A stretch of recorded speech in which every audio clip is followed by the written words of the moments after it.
Arya, siapa temanmu yang tidak masuk hari ini? Adil dan Abisa, Bu. Mengapa mereka tidak masuk? Adil dan Abisa sedang sakit, Bu. Mari kita doakan bersama-sama semoga mereka segera sembuh.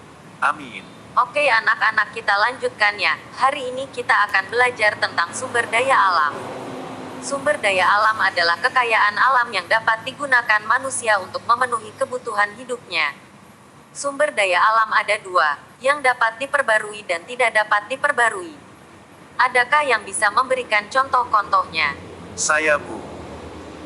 Oke, silahkan nak. Sumber daya alam yang dapat diperbarui contohnya hewan, tumbuhan, udara, air. Kalau yang tidak dapat diperbarui contohnya minyak bumi dan batu bara. Bagus nak, jawabanmu tepat. Kita sebaiknya menggunakan sumber daya alam sesuaikan dengan kebutuhan. Mengapa demikian? Karena akan memberikan dampak yang tidak baik untuk lingkungan, Bu. Ya tepat sekali. Contoh pemanfaatan sumber daya alam yang tidak memperhatikan kelestarian lingkungan. 1. Menangkap ikan dengan pukat harimau, ikan kecil-kecil akan ikut mati. 2. Penebangan hutan yang tidak terkendali, akibatnya hutan menjadi gundul, timbul erosi, banjir, serta tanah longsor.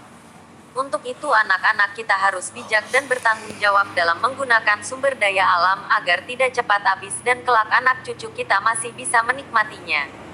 Oke anak-anak, kita lanjutkan pembelajaran kita setelah istirahat ya. Aku boleh gak duduk di sini? Iya silahkan.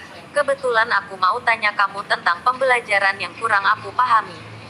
Emang tentang materi apa? Oke deh, saya coba bantu kamu, siapa tahu aku bisa. Tokoh yang memiliki sifat tercela dalam sebuah cerita disebut apa sih? Oh itu, tokoh yang jahat atau tercela di cerita itu tokoh antagonis. Kalau yang baik protagonis dan yang jadi penengah atau tidak jahat dan tidak baik namanya tokoh tritagonis. Terus pekerjaan itu apa?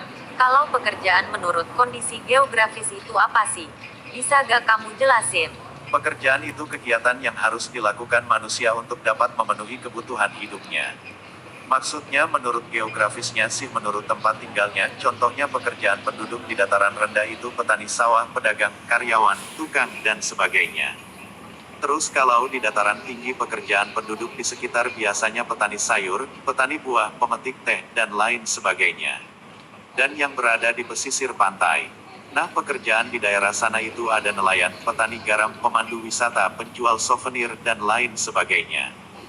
Oke terima kasih kawan. Aku jadi semakin paham. Yuk kita makan dulu. Ada kamu kawan, tumben kesini. Iya aku sengaja mampir untuk jenguk kamu.